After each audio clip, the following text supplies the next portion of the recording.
The Santa Barbara area is no stranger to disasters.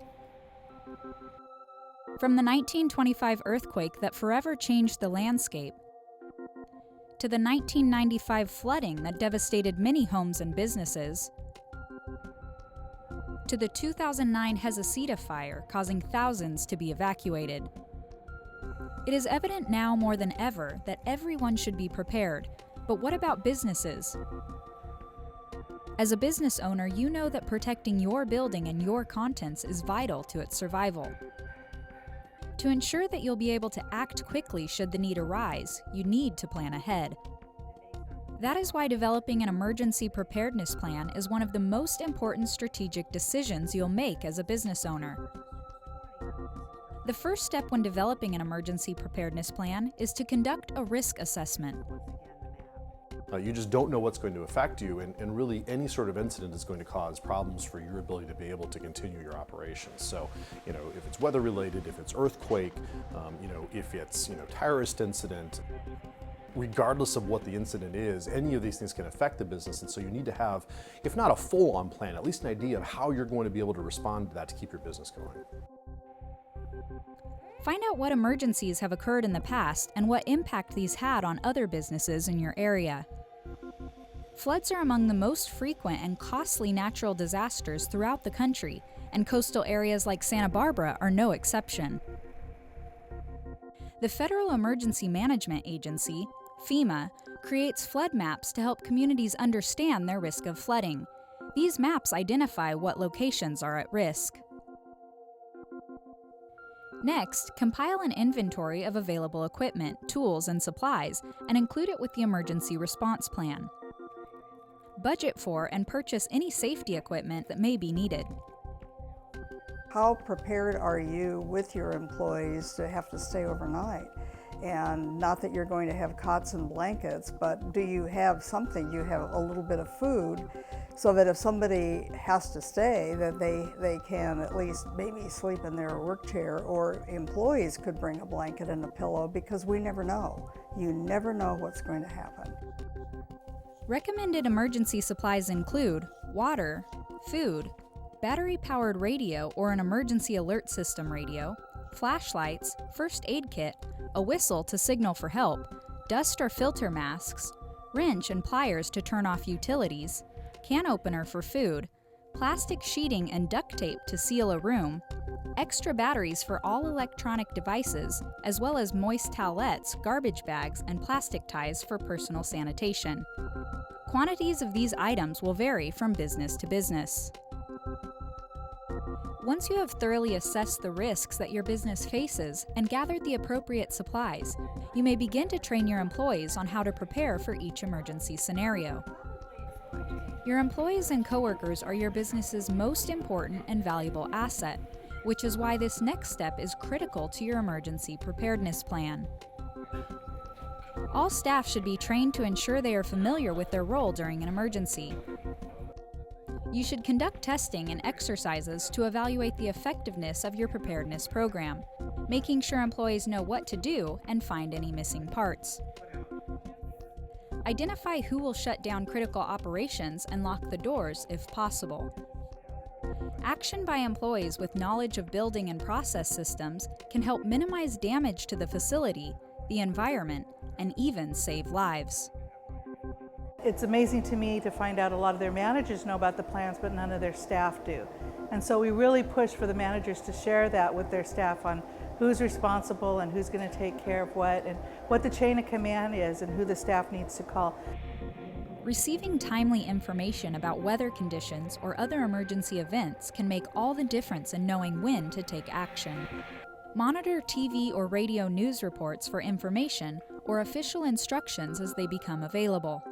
Subscribe to free text and email warnings, which are available from multiple news and weather resources on the internet.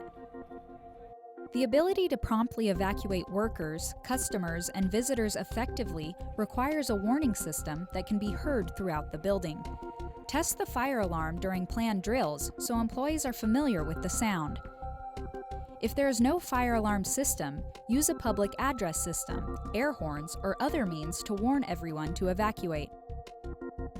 Make sure that there are sufficient exits available at all times. Be sure to engage people with disabilities in emergency planning. Find out what assistance, if any, they may require. If feasible, develop a system for knowing who is in your building, including employees, customers, and visitors. This list may be used to inform the fire department whether everyone has been accounted for.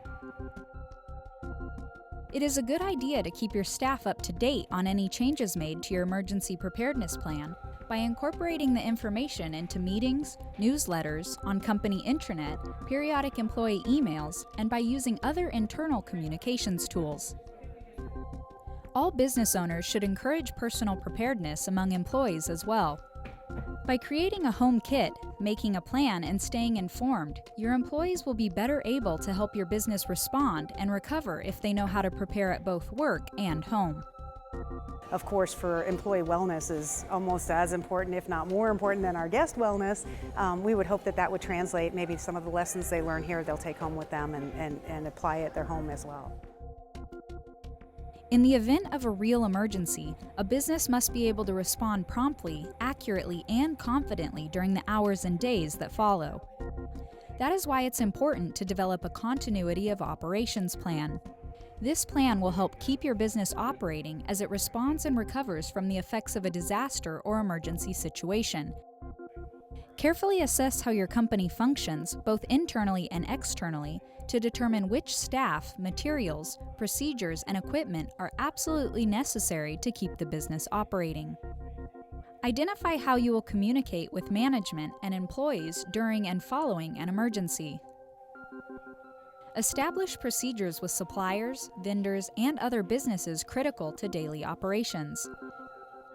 Create a plan for conducting business if the facility is not accessible, and set up electronic backup systems for vital business records.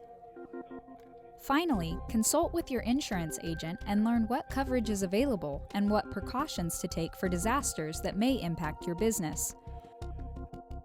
Remember, many general policies do not cover earthquake and flood damage.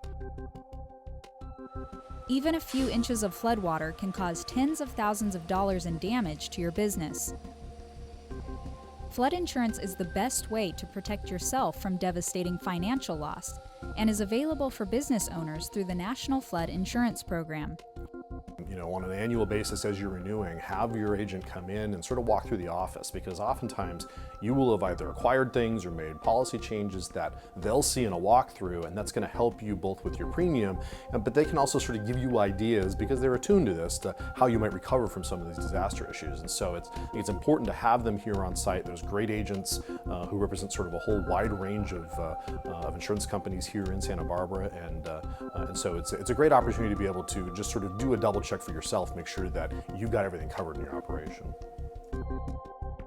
An investment in planning today will not only help protect your business investment and your livelihood, but will also support your employees, customers, stakeholders, the community, and the local economy.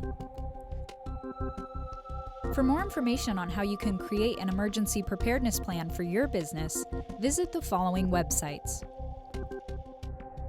ready.gov, FEMA.org, and awareandprepare.org.